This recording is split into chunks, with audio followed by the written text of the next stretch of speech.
There's no way home, and I have no mercy. There's no way up, so I'm going down. Still I keep on living, so you pull me closer.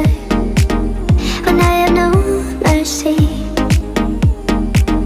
let's carry on. No reasons to stop it. I wouldn't do it on my own, I can't deny it. Still trying to build and trying to be. When we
It was in this exact neighborhood, January 15th, 1947, when a woman by the name of Betty Bersinger at around 10:30 a.m. was walking with her 3-year-old daughter and noticed near her home a discarded mannequin. She went to investigate and realized it was a body. She ran to the nearest home, called the University Division Police, where they were dispatched on a 390 to 39th and Norton, which is a drunk person. Journalists in the 40s actually had access to police dispatch radio, so they beat police and they discovered one of the most gruesome crimes in LA history.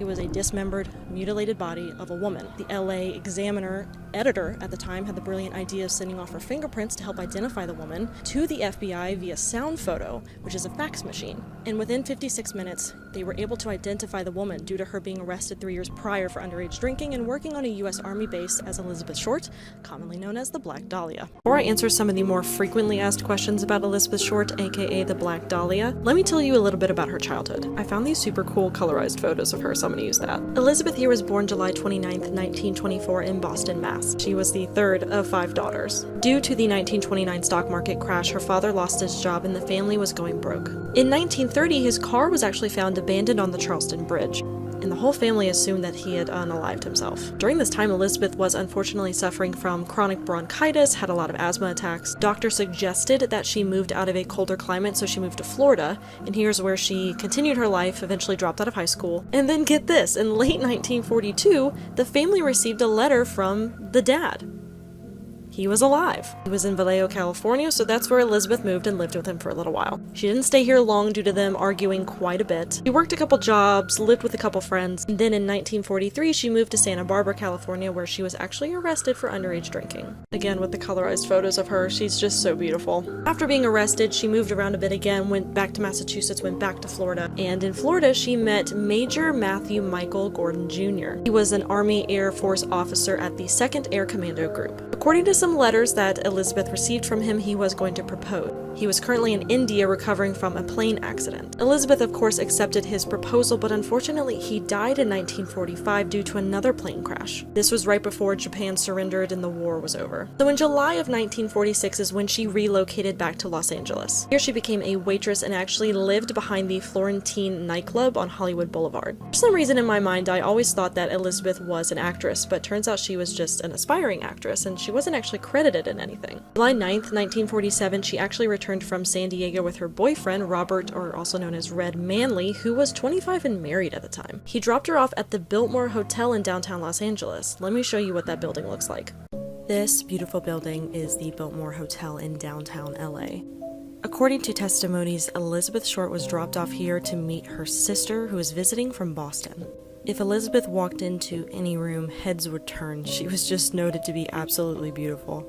There's been a lot of speculation that she was actually last seen at the Cecil Hotel, but I couldn't find any record of that. She was definitely seen here though. After her murder, her boyfriend Red Manley was questioned and he claims to have dropped her off here to meet her sister. Eyewitness testimonies and hotel staff noticed that she was very distressed. Apparently she was trying to make phone calls, nobody was answering the phone, she wasn't able to reach the person, so she was waiting a couple hours. Finally, after getting a hold of this person though, she walked outside, went down to a cocktail lounge, and wasn't seen again. Red was definitely heavily questioned in her murder, but was never charged with anything. Let's talk more about the body. I saw some comments about this and I wanted to point it out as well. Betty Bersinger thought that she was a mannequin because of how pale she was. See, there was actually no blood found at the scene. She was completely drained of it. Her body was severed at the waist and it seemed that she had been washed. Her face was slashed ear to ear into what they called a Glasgow smile. In various parts of her body, she had several small slashes and cuts. Her lower half was about a foot away from her upper half, and her intestines were tucked neatly under her. It's almost like she was posed. The medical examiners determined that she was dead 10 hours prior to the people finding her. Interestingly enough, police let journalists take as many photos as they want, which is why photos of her body are so readily available on the internet. The next day, January 16th, 1947, a man by the name of Frederick Newbar conducted an autopsy. He found ligature marks around her neck, wrists, and ankles. She had tissue lost in her right breast. She was cut in half using a 1930 surgical technique called a hemicorporectomy.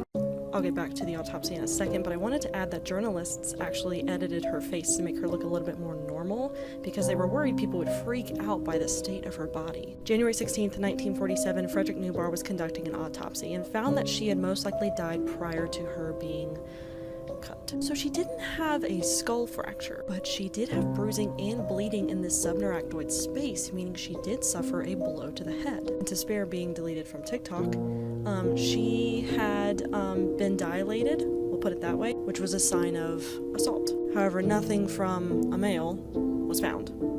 I hope you get that. Her official cause of death was the cerebral hemorrhage, which was the blow to the head. Here's where things get twisted. Reporters actually called Elizabeth's mom, Phoebe, in Boston, saying that her daughter had won a beauty contest. This was their way of getting as much information about Elizabeth as they could from her mother, only to then announce at the end of the call that her daughter had been murdered. Infuriating. Journalists and reporters even flew Phoebe out to LA to get her to talk to police to figure out what happened to her daughter, but it was all still part of some big ploy. They kept her from police, they continued just asking questions because everybody was obsessed with Elizabeth Short. And a lot of people have been asking, where did she get the name the Black Dahlia? There's a lot of speculation on where that came from. Truth is, we really don't know. It could have been made up by the media. Apparently they spoke with some sailors and some men down in Long Beach who said she frequented down there, and her black hair was just so beautiful it represented the flower. But also it's rumored that her friends used to call her that, but I will continue calling her Elizabeth. Kind of similar to the murder of Meredith Kercher when Amanda Knox was on trial and the media just continued to call her Foxy Noxy. It all seemed to be rooted in kind of rude ways. Especially with Elizabeth here, the media continued to call her a sex worker and point her out on all these things, but we don't really have any evidence of her doing that, but even if we did, they were using it against her. And then finally, January 21st, 1947, the LA Examiner received a phone call saying they were the killer. This woman fell asleep at the tattoo parlor.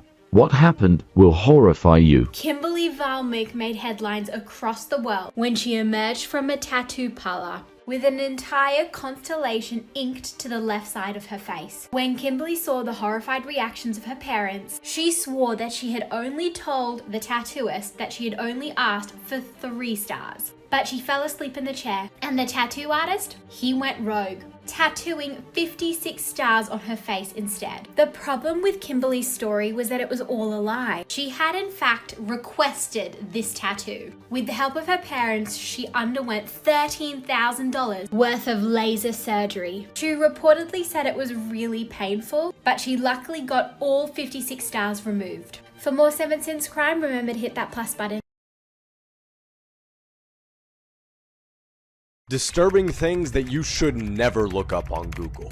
16-year-old Daniel Petrie and 12-year-old Gabriel Kuhn were 2 friends from Brazil who were both fans of an online role-playing game called Tibia. But on July 23, 2007, after Gabriel borrowed some in-game money from Daniel but was unable to pay it back, Daniel became absolutely furious. He stormed into Gabriel's room and proceeded to attack and rape him.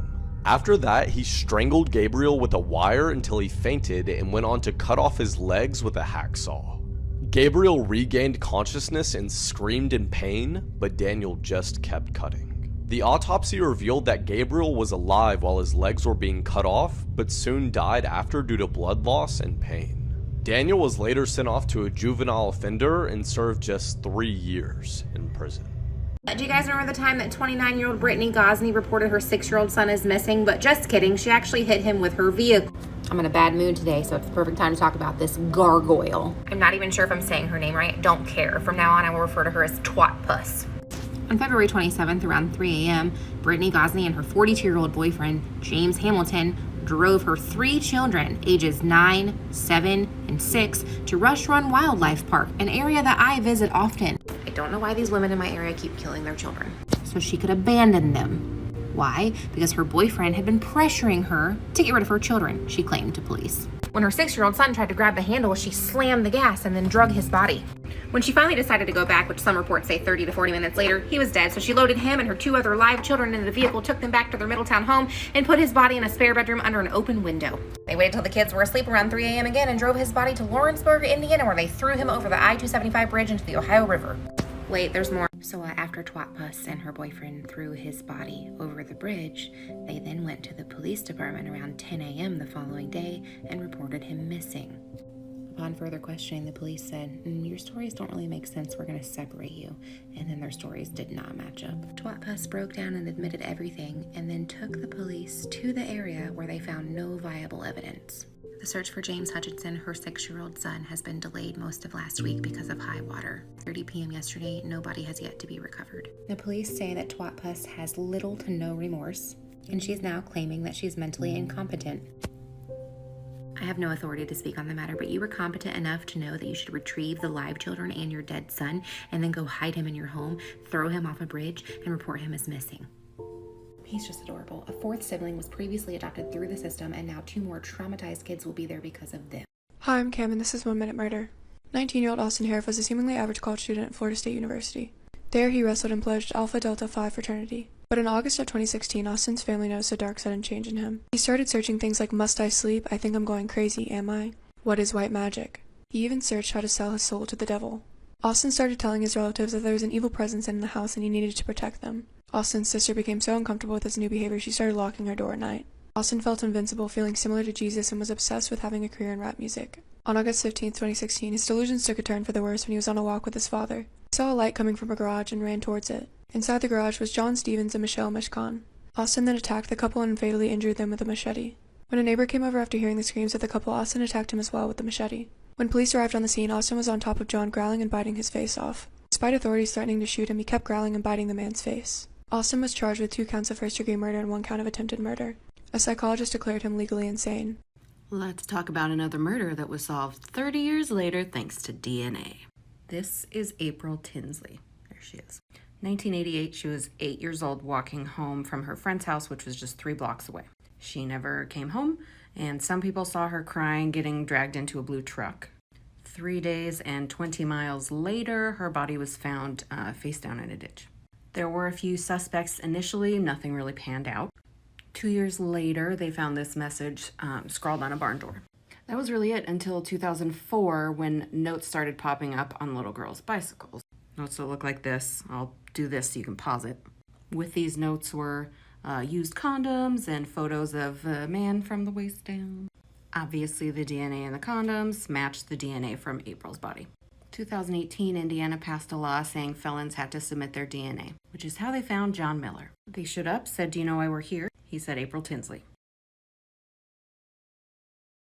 This is Charisma Carpenter. You probably recognize her from Buffy or Angel, but did you know she had a brush with true crime? In the early hours of August 15, 1991, she was out at the beach with her 2 friends swimming, and while they were there was somebody watching nearby. That person watching would be Henry Hubbard Jr., who was a police officer and also a convicted serial rapist. He was active during 1991 all down the Southern California coast. Henry would be hiding in a lifeguard tower, and once Charisma emerged from the water, he attacked her. Her 2 friends, Arthur Garcia and Aldo Ochoa, came rushing to help her when they heard her screams. Henry held Charisma at gunpoint, forcing her to tie up her two friends. Arthur took this opportunity to lunge their attacker in hopes of taking him down. Now, the gun did go off 3 different times. Arthur was shot in the chest, Aldo was shot in the abdomen, and then Henry shot himself in the hand. When fleeing the scene, he dropped his police-issued flashlight, which had his name engraved on it. He'd be arrested and plead guilty to 38 counts of rape, attempted murder, robbery, and kidnapping.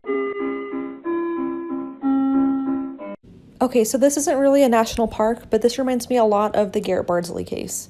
Garrett went missing on August 20th, 2004 in the Uinta Mountains in Utah. He was attending a Boy Scouts camping trip with his dad, Kevin.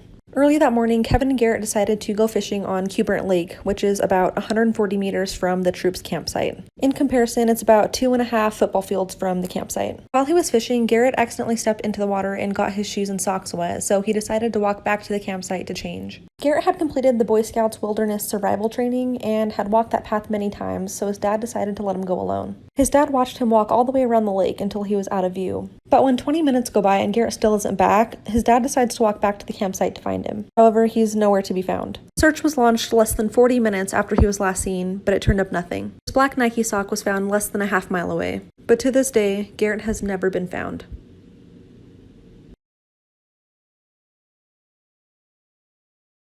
This is one case that I still don't understand. On January 31st, 2013, in Los Angeles, California, 21-year-old Elisa Lam was reported missing. Now this is where it gets really weird.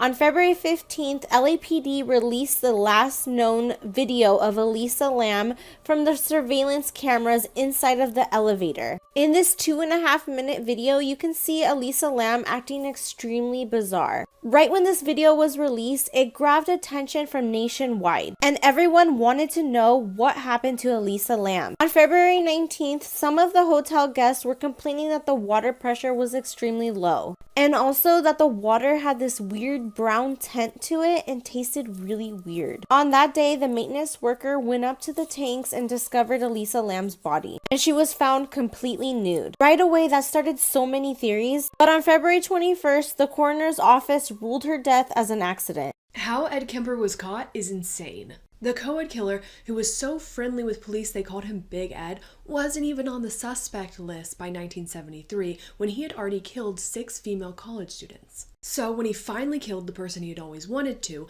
his mother, police weren't even looking for him. So he called them up and turned himself in. They thought it was a joke and hung up on him. He had to call them back to be arrested.